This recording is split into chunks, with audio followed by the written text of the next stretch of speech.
এখন আছি আমি ঠিক তুঙ্গনাথ মন্দিরের পাশে গণেশ হোটেলে। সকাল সকাল উঠে পড়েছি, এখন বাজে ঘড়িতে 8টা।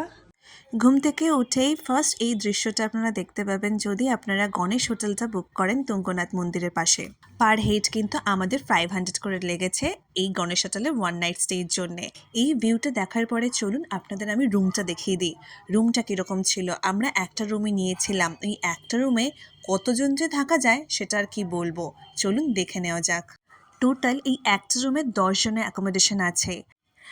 তার সাথে কিন্তু প্রপার ব্ল্যাঙ্কেট অ্যান্ড পিলো কিন্তু আপনারা পেয়ে যাবেন। ব্ল্যাঙ্কেট একদম সাফিসিয়েন্ট অ্যান্ড এখানে কিন্তু সাইডে চার্জিং পয়েন্টও আছে, একটা ছোট একটা উইন্ডো সাইড আছে, একটা ছোট মিরর দিয়েছে। আর এই যে পুরো রুমটা কিন্তু পুরো পিভিসি বোর্ডের, তাই জন্য খুবই ঠান্ডা। আর এটা হচ্ছে ব্যালকনি, ব্যালকনির পাশে আপনারা পেয়ে যাবেন একটা ইন্ডিয়ান আর একটা হচ্ছে ওয়েস্টার্ন টয়লেট। গণেশ হোটেলে কিন্তু আপনারা সব রকমই ভেজ ফুড পেয়ে যাবেন।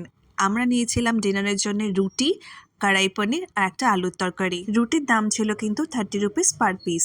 আমরা চাইছিলাম যে আমাদের ডিনারটা রুমেই সার্ভ করা হোক, তো সেটাই কিন্তু ওরা করে দিয়েছে খুব হাসি মুখে। ঠিক গণেশ হোটেল থেকে বেরিয়ে কিন্তু আপনারা এই জিনিসগুলো দেখতে পাবেন। চারপাশে কিন্তু হোটেল আর এই সামনে সব দোকানের মধ্যে হচ্ছে ঠাকুরের পুজো দেওয়ার জন্য সব সামগ্রী এখানে বিক্রি হচ্ছে। সামনে এন্ট্রান্স থেকেই কিন্তু ওদের একটা ডাইনিং রুম আছে। এই ডাইনিং রুমে হচ্ছে এখানে ডিনার, ব্রেকফাস্ট, লাঞ্চ ওরা সার্ভ করে।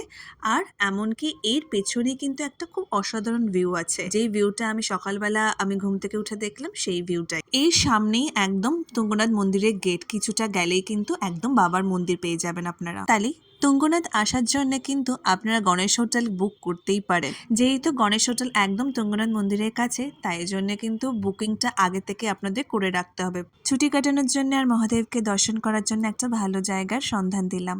আবার আসি একটা নতুন ব্লগ নিয়ে।